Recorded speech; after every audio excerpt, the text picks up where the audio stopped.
go. I wake up. Hi girls, class is now in session. Welcome to my channel, or welcome back to my channel. My name is Elizabeth Ann, and today we are in London, England. That's right. Alexa, play Give My Love to London. You guys, I mean, I'm not joking. The second I step foot into London, I guess it's more London Gatwick, so it's not really London, but you know what I mean. I feel a sense of calm. I feel a sense of I'm home. I feel a sense of I'm where I belong. And it's like actually such a bittersweet thing to know that this was once where I called home and it's not anymore, but I have such a special place in my heart. And I remember when I was traveling with my aunt throughout Europe, and she was like, do you think you'll go back? I was like, I don't know, like there's so many places I want to go. And then she was like, you know, if you find a place you love, you can always just like go back. Like there's nothing wrong with going back to the same place. And I was like, I feel like London is that for me. It is such a soul city to me.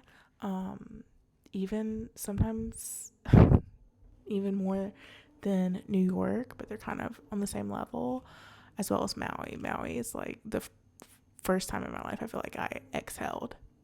So anyhow, different story for a different day. I'm here to talk about the books we have for Booked in London. So I will play the clips now of me reading this book. I ended up reading it in one sitting on the plane. And I'm glad I had it because I was kind of bored in the air and we taxied for a long time. So I finished it. This is, I keep wanting to say 84 Crossings Road. No, Charing Cross Road. She's delulu. I need to go get food before I try to finish filming this.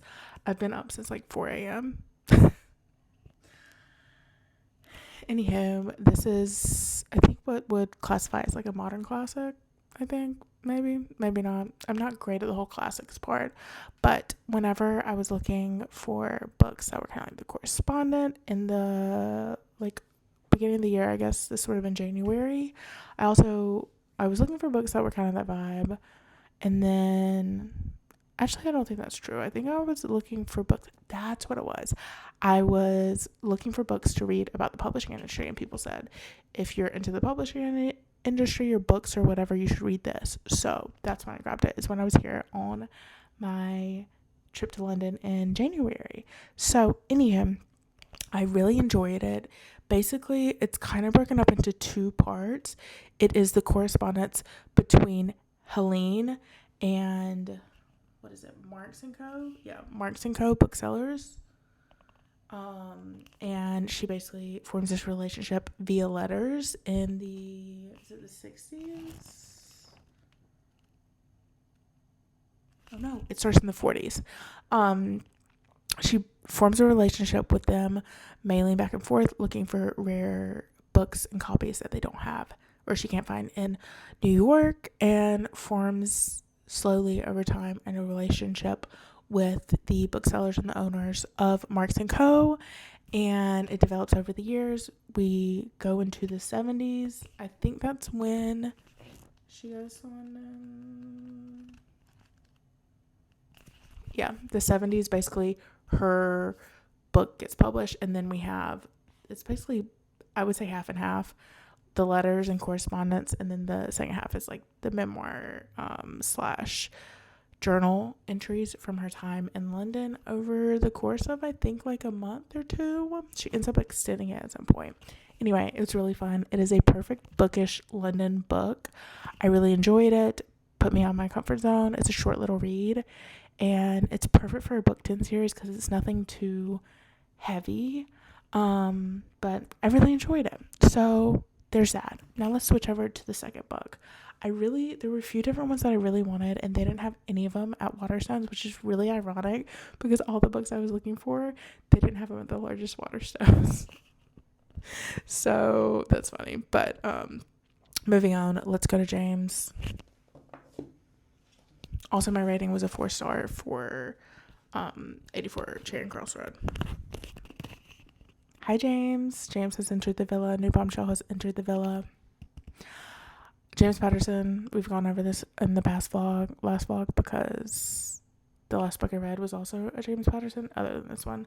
And I've been wanting to read this series because they have one for multiple. They have Moscow, LA, Dublin, New York, I think Paris. I don't know, this series. So excited to read. I don't really know anything about it other than my dad's read some of them. He enjoyed them and recommended them to me. And let's see what else. I think that's basically it, to be honest. Yeah, that's basically it. Let's read the little info.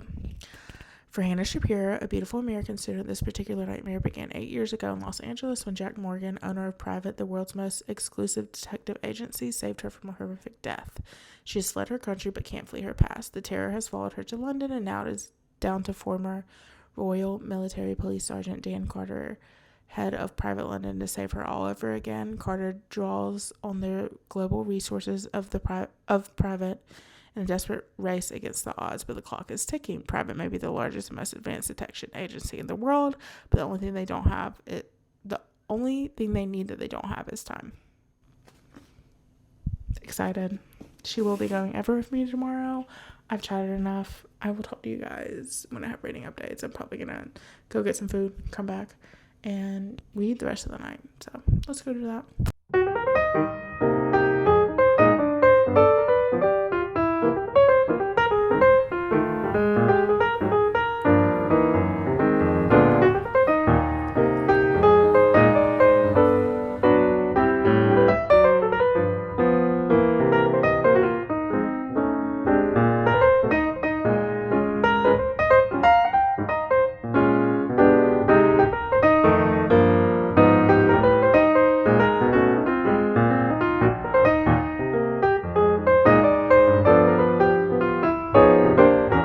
Hi girls, I'm back from my daily activities and I have some reading updates for you guys.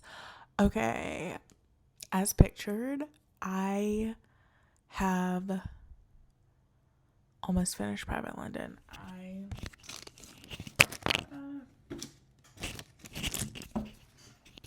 I'm going to finish the rest of this tonight. I have probably 50 pages left. Yeah, I'm on chapter 92. Yeah, so I have 50 pages left. Absolutely adoring it. Twist just popped out of nowhere. I had no clue that one of the twists that happened was going to happen, but I think I figured out who's involved in it more than Jack and Dan realize. Jack, is that his name? Yeah, Jack.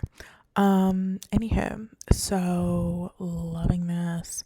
I took the train the wrong direction.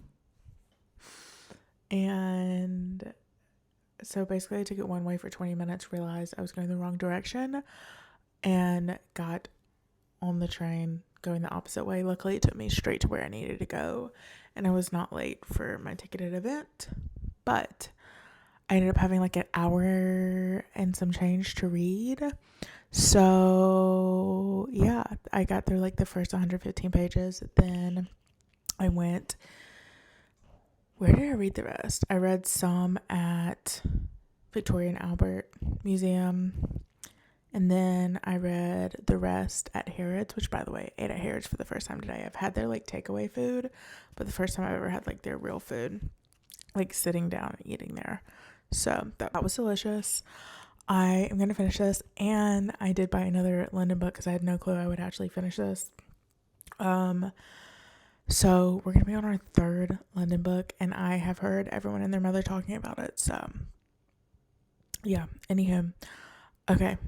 So far, unless something dramatic changes, this is going to be another solid 4-star read from James Patterson. And it's been so fun. I'm really glad that I read it on the tube for the hour or whatever that I read this morning, because it was all talking about tubes, and then someone got taken, or something happened, I think,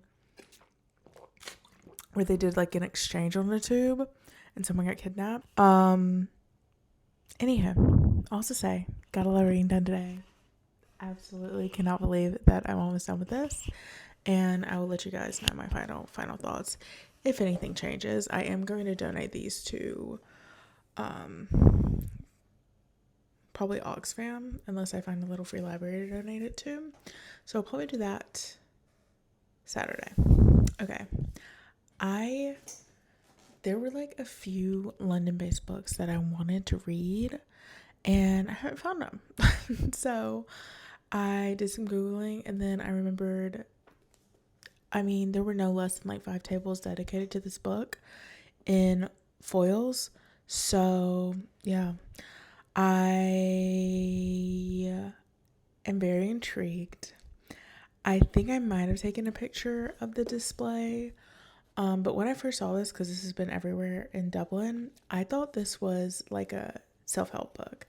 So it turns out it's not. And it's set in none other than London. So it's giving the feeling that it's gonna wreck me in the best way. So yeah, the name of it is I Want You to Be Happy. And kind of the write-up, I think, was like 20-something, like figuring out your life, and there's quite an age gap, so I'm very intrigued. But it says Chuck and Joey meet in a bar. He's in his mid-30s, she's 12 years younger. He's long abandoned his ambition of being a novelist and works as a copywriter at a big ad agency. Lead copywriter, he corrects himself. Joey's living paycheck to paycheck on her barista wages and privately dreaming of making it as a poet. They go back to Chuck's luxury flat, a world away from Joey's cramped house share, the crumbs in her bed.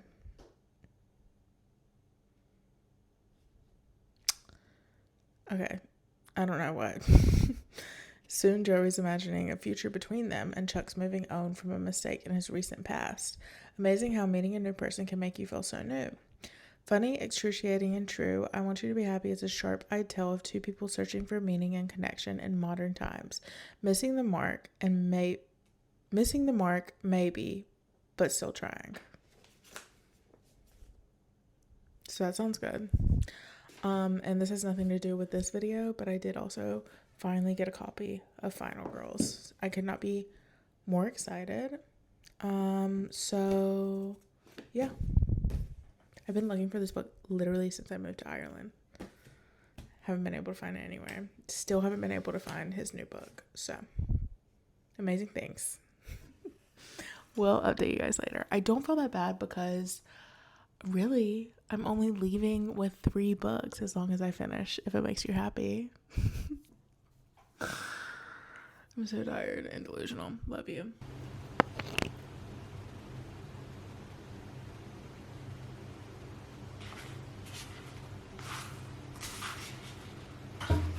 Okay, so it turns out I did not see where any of this was going.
Guys, I got a little distracted. I forgot I was filming this.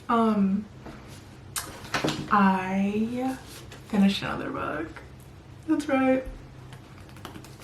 I went from being a reading slump to reading 1, 2, 3 books in 3 days. Is that right? Yeah. Okay, let's talk about this. Someone quoted on the back. It says, "This thing is unputdownable. I know I've been these characters. And I found myself closing the last page with a river flow of neurosis I never knew I had." I absolutely loved this. I rated it 4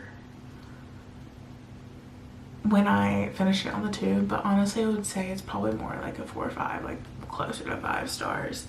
It's very different from what I usually read. Obviously it's very like literature, less like, you know, like rom-com-y. Although I wouldn't even say that's what I usually read anymore because I haven't read rom-com in a while, but it's so good. There's a reason like it's on every display table at every bookstore right now. It is like, I would say it's like bittersweet. I'm trying to think of like what I want to say without like really ruining it. It's a pretty short read. I think it's like it's 260 pages. And basically we follow our 2 very flawed main characters. Well, just flawed in like the modern landscape of not only like dating but just like life right now for like so many people. Our main female character is 23. Her name is Joey, and she's working full-time as like a barista, doesn't have a career. Everyone else around her is so steady, and she meets and starts dating, well, seeing Chuck, who is our main male character. He is 35, and it kind of it's a really interesting exploration between like 2 people who are at 2 very different times in life. And what I didn't know, I went into this like completely blind, other than like knowing it took place in London. I just like bought it. I was like, fine, I'll read it. What I didn't know is like it was gonna cover alcoholism or like addiction and that kind of thing, and it was really good. What else was I gonna say?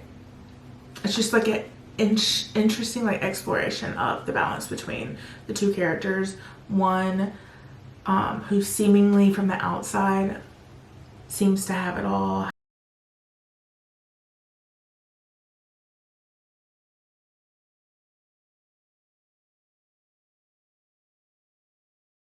Genuinely, I could barely put it down. Like I literally didn't want to look away. When I was reading it at Hampton Court Palace, I was like, I just want to sit here and kind of read this. And I did for probably like 30 or 45 minutes. But eventually I got up because I wanted to go to Richmond. Anyhow, I really enjoyed it. I'm really glad I read it where it took place. And I would recommend it, especially if you're like in your 20s, early 30s. I mean, even like late 30s. It's really good. So yeah, I'm actually gonna text, I think, Ellie and recommend it for her. But anyhow, I cannot believe this. I can't believe I got through 3 books. I'm probably gonna take these with me. I'm gonna have to see what time. Well, actually, I'll probably do that Saturday. Yeah, I'll probably take these Saturday and donate them to a charity shop. Wow, I can't believe I've read 3 books. Okay. I picked up Whistler, and I also have Riley Sager's book that I'm reading. I've read about 30 pages in Whistler. I don't think I'll read anything that takes place here, but I will continue the vlog. I will continue the vlog to show you guys what else I finished reading while I'm here. Whistler's pretty good so far. I'm only a chapter in. And I think I'm going to start Riley Sager's book if I have time to read some more tonight. If not, I'm going to take it around with me tomorrow. Okay.